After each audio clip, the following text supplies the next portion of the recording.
Okay, so good day to you, Taurus. At ang basa ngayon ay para sa buwan ng Setyembre, no? So, pero ngayon kakaiba po dahil ito po yung mga blessing na marireceive ninyo or na-receive na ninyo, no? At mga mensahe, no? Galing kay Guardian Angel of Tarot, no? At andiyan dyan yung mga biyaya, yung mga natutunan ninyo, no? So, maari mo maging sandata sa buwan ng Setyembre. Okay, at marami pang salamat sa mga Taurus na nag-subscribe at mga cross-watcher din po. At kung hindi ka po nakakapag-subscribe, please don't forget to subscribe po, no? At pag nagustuhan niyo po ang ating basa, please do like naman po. Ayan. And also leave a comments po, no, after po ng ating reading. So, we will begin na po.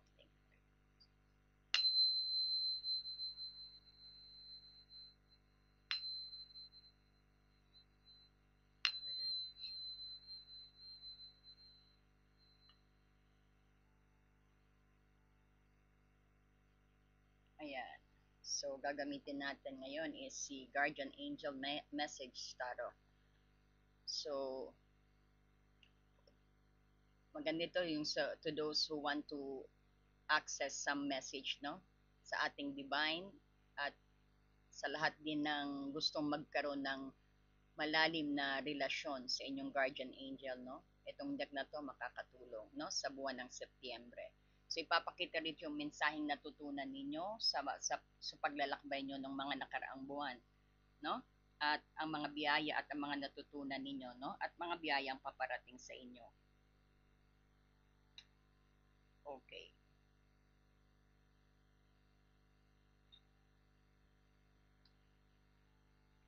Okay, this is for Taurus sa buwan ng Setyembre. Taurus sa buwan ng Setyembre.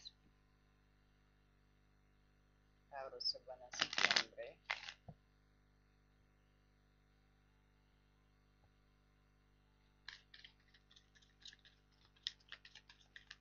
Taurus sa buwan ng Setyembre. Taurus, you have the Six of Water, no? O sinasabi nating Six of Cups. Hindi mo yata na.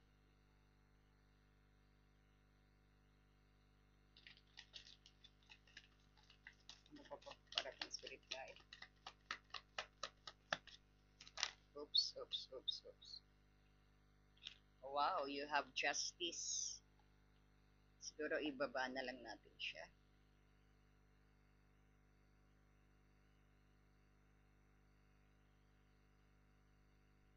Lumilipad po eh.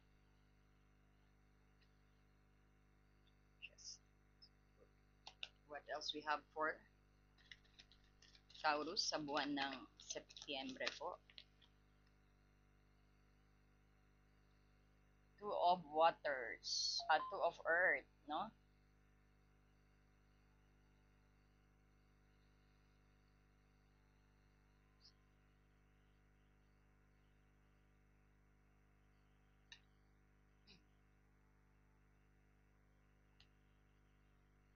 At ang iyong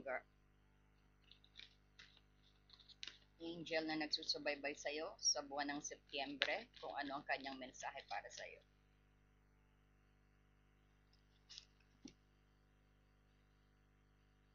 Si Archangel Uriel, brilliant idea daw. Ayan.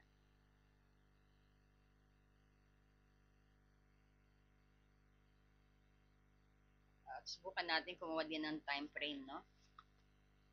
Time frame para sa'yo. Time frame para kay Taurus. Wow.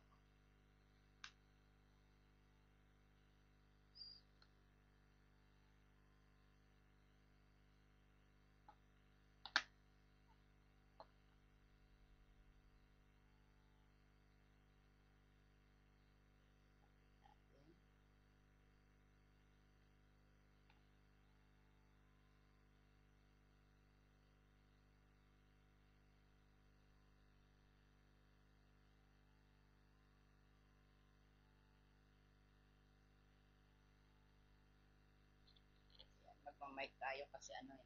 mahina raw ang aking boses. So sana naririnig niyo po ngayon. Sige, hawakan ko na lang ang mic while reading. So nakikita natin ang Six of Cups po, ito yung sinasabi nating na yung pag-alala sa nakaraan, no? So since ang basa natin ngayon Taurus sa itong paparating na Setyembre, ang Six of Cups at ang Justice at ang Two of Pentacles dito, ito yung kukunin natin yung biyaya, no? Biyaya, yung mensahe, at kung anong aral na natutunan mo sa nakaraang buwan or sa nakaraang mga buwan nga, no? So, ang Six of Cups, ito yung biyaya ng nakaraan, no? So, we're talking about sa biyaya mo. Biyaya, blessing, message, no? So, ang Six of Cups dito, biyaya ng nakaraan at pag parang pag babalik tanaw sa iyong childhood o sabihin natin sa iyong pagkabata, no? So, ang binibigay ng biyaya ng blessing, biyaya o blessing sa iyo, uh, asahan mo ang pagbabalik ng mga masasayang alaala sa Setyembre. At not only that, pati tao, no? Hindi lang yung maybe someone from your past, during your childhood, yung mga best friend mo na parang may nakikita tayong reunion ba? Or sabihin natin na andyan yung magkikita-kita kayo. No? Ay dyan na makikita mo sila habang naglalakad ka siguro. No? Parang yung sa lahat ng nakaraan mong naka-attach sa'yo is parang matutunghayan mo ay magbabalik tanaw sa'yo lahat sa Setyembre, pati mga alaala o sabihin natin tao at saka sitwasyon mula sa iyong nakaraan. No? At posibleng sabihin natin muli mong makasama uli sila na magugulat ka na lang basta-basta, no? At saka ang Six of Cups din, guiding sa iyong blessing, no? Makakatanggap ka ng magandang balita mula sa iyong pamilya na matagal nang hindi nakakausap o maibabalik ang dating saya na nararamdaman mo noong bata ka pa, no? So, it could be also sitwasyon mula sa iyong nakaraan, no? Parang lahat is from something from the past. It could be also ang boyfriend mo nung childhood ka, yung bata-bata ka pa, or sabihin natin una mong boyfriend, noong bata ka pa, sabihin natin childhood sweetheart mo, is baka magkita kayo, no? So, ang message din ito para sa'yo, ng iyong angel tarot, ito yung nagpapaalala rin na meron kang matatag na pundasyon at mahalagang balikan ang mga simpleng bagay, no? At yung mga bagay na nagpapasaya sa iyo, especially nung halimbawa yung kung mahilig kang magsayaw dati, ba't di mo gawin yan? Yung mga hobby na na-stop sa iyo nung magkaroon ka na ng ka-partner or naging matured ka na, no? Kumbaga magbalik tanaw ka ra, balikan mo raw at subukan mo ring gawin, no? Yan ang mensahe sa iyo. So, mga mga sabihin natin tao na nakaano sa iyo, baka kailangan nila ng healing from you, medyo siguro nasaktan ka ng taong yan, siguro it's about time na magpatawad or sabihin natin forgive and forget, no? Isipin mo rin yan, no? At tatandaan mo, yan ang mga magbuboost ng energy mo sa September, no? You're gonna be very, very inspired. So this is also the time na yung panahon na time nga ng forgiveness and forget, no? Yung pagpapatawad na lahat ng nakasakit sa iyo dati, no? Kumbaga, wag na magtanim ng sama na loob. Iwaglit na 'yan, no? Hindi mo kailangan 'yan pagdating ng September hanggang December. Okay? So parang iwaglit na 'yan. At nakikita din natin na parang ito rin yung time na you were able to give, no? At you are able to receive. Hindi lang sa financial but also sa yung sabihin natin pati sa emotional, no? Tsaka sa pang-physical. Ito yung sinasabi na this will make you balance, na huwag kang mahiya din na mag-receive ng tulong, no? At huwag ka rin mahiyang magbigay ng tulong because that's make you balance, no? So, ang Six of Water is pinapaalala sa'yo na yung mga nakaraan mo, no? Baka bumalik sa bumalik sa iyo ng September, no? Since the six of water is here, and this is also saying na someone from your past is coming back. Pwede natin sa relasyon, no? Pwede natin yung ex mo, mukhang babalik din sa iyo, no? Ah, hindi lang yan sa tao, no? Pati alaala, mga sitwasyon, no? Magbabalik tanaw sa iyo ng September, itong paparating na September, no? So comment po kayo kapag no, kapag nag nangyari po sa inyo 'yan, no? Ito rin yung hindi lang ito rin yung isang mensahe na sinasabi sa iyo na ang pagbibigay ng pagmamahal, asahan mo makaka-receive ka rin ng pagmamahal, no? Hindi lang sa espetong bagay, no? Pati sa emosyon din, no? Ayan. So, and then may justice ka rin dito. Ang biyaya ng justice, ng katarungan o balanse, no? Parang shadow, no? Ayan. So, ang biyayang maibibigay ng justice card natin, no? Anumang sitwasyon na matagal mong hinihintay, no? Ay magkakaroon ng kasagutan. Mareresolba at magkakaroon ka ng linaw sa Setyembre kung may mga isyong legal ba or mga paperworks na legal, no? Ayan, baka ma-receive mo ng positive, no? Yung mga visa na nag-aantay ng Setyembre, nag-aantay, maaring paparating ng Setyembre ang mga visa, yung mga inaantay yung mga dokumento sa pagpunta nyo sa ibang bansa, maaring ma-receive nyo rin ng Setyembre.